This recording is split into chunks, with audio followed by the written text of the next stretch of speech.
আসতেছে যদি ঠিক মতো বসতে পারলে না স্কুলটা কি ভাঙলো নি আর এই গ্রামটা কি এবার ছিন্ন বিচ্ছিন্ন হয়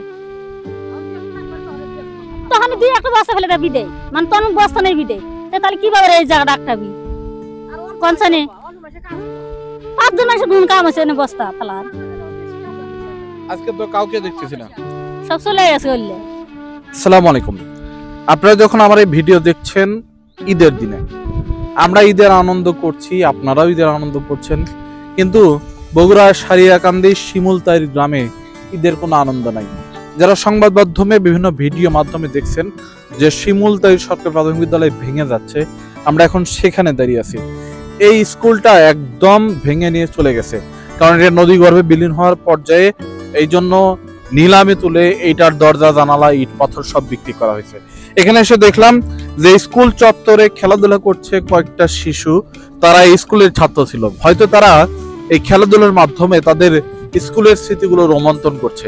আরো কয়েকজনকে দেখলাম নদীর পাড়ে উদাস হয়ে দাঁড়িয়ে আছে। কিছুদিন আগে তাদের বাড়ি ঘর এই নদীতে বিলীন হয়ে গেছে, তারা হয়তো নদীর মধ্যে তাদের বাড়ির যে চিহ্ন সেইটুকুকে খুঁজে ফিরছিল। আরো অনেকেই আছে যারা টেনশন করতেছে যে আর একটু যদি নদী ভাঙ্গন হয় তাহলে তাদের দাদার ভিটা মনে হয় আর থাকবে না। আসসালামু আলাইকুম। ওয়ালাইকুম আসসালাম। ভাই, আপনার নাম কি? আমার নাম মোহাম্মদ বিপ্লব ইসলাম। আপনার বাড়ি কই? আমার বাড়ি এখানেই, বর্তমানে ওই পাশে। আগে কোথায় ছিল?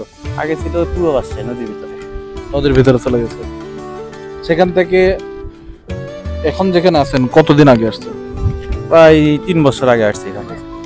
এখন কি এটাও কি ভাঙ্গনের কবলে পড়ে যাচ্ছে মনে হয়? ভাঙ্গনে পড়ে যাচ্ছে মানে প্রায় ছিল প্রায় আপনার 500-700 উপরে চেন, মানে 500-700 ফিটের উপরে ছিল। এটা এখন প্রায় 1 ফিটের মতো আছে আর কি, ভেঙ্গে ভেঙ্গে। আপনার বাড়ি থেকে আর 1 ফিট আছে? আর 1 ফিট আছে।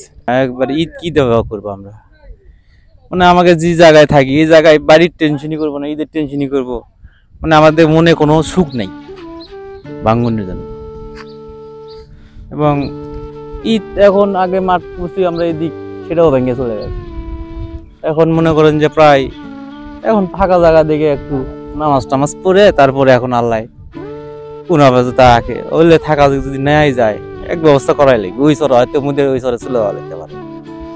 এটা প্রত্যেকদিন আপনারা সাংবাদিক প্রত্যেকদিন আসতেছে যদি ঠিক মতো বসতে পারলে না স্কুলটা কি ভাঙলো নি আর এই গ্রামটা কি এবার ছিন্ন বিচ্ছিন্ন হয় তখন দুই একটা বস্তা ফেলে দেয় বিদে মানে তখন বস্তা নেই বিদে তাহলে কিভাবে এই জায়গাটা আটকাবি কনসানে 5 জন এসে গুণ কাম আছে বস্তা ফেলার আজকে তো কাউকে দেখতেছি না, সব চলে গেছে বললে। এখন যদি মনে হয় যে পরে 20-22 দিন হলে চলে গেছে, বস্তা হলে এতদিন বস্তা ঠিকই হলিনি। আপনাদের এখানকার স্থানীয় জনপ্রতিনিধিরা কিছু বলে না? যারা চেয়ারম্যান আছে, মেম্বার আছে? চেয়ারম্যান মেম্বার তো বলতেইছে, আর কি বলবি, বললাম তো কালকেও আসলো লোকজন, খালি প্রত্যেকদিন এইভাবে দেখে যাচ্ছে আর কথা শুনে যাচ্ছে। তোমার নাম কি? সাইফ। তোমরা কি এই স্কুলে পড়তা? হ্যাঁ। স্কুল কতদিন হলে ভাঙতেছে? স্কুল তাও 6-7 দিন। 6-7 দিন হলো। তোমরা কতজন এখানে ছিল? তোমাদের ক্লাসমেট কতজন ছিল? 22 জন। 22 জন। এখন যে আর তোমাদের এই স্কুলে ক্লাস হবে না, এখন কোথায় ক্লাস হবে? ওইদিকে বলে স্কুল হচ্ছে। জানো না কোথায় হচ্ছে? জানো সেটা? হ্যাঁ, ওই সাইডে। ওই সাইডে স্কুল হচ্ছে। কতজন টিচার ছিল এখানে? 5 জন ছিল। তাহলে এই যে স্কুল ভেঙে গেল, তোমাদের কি খারাপ লাগতেছে? হ্যাঁ। এই স্কুলে যদি থাকতো তাহলেই তো ভালো লাগতো। হ্যাঁ। তোমার বাসা কোথায়? কোন পাশে? আমার বাসা ওই পাশে। ওই পাশে। এই যে ভাঙতেছে, এখানকার লোকজন কি আতঙ্কে নাই? তাদের বাড়ি ঘর ভাঙে যায় যদি? হ্যাঁ, ভাঙতেছে তো। বাড়ি ঘর ভাঙতেছে। এখানে কি বাড়ি ছিল? এখানে ছিল। তারা এখন কই গেছে? ওইদিকে গেছে। ওইদিকে গেছে। আচ্ছা, ঠিক আছে।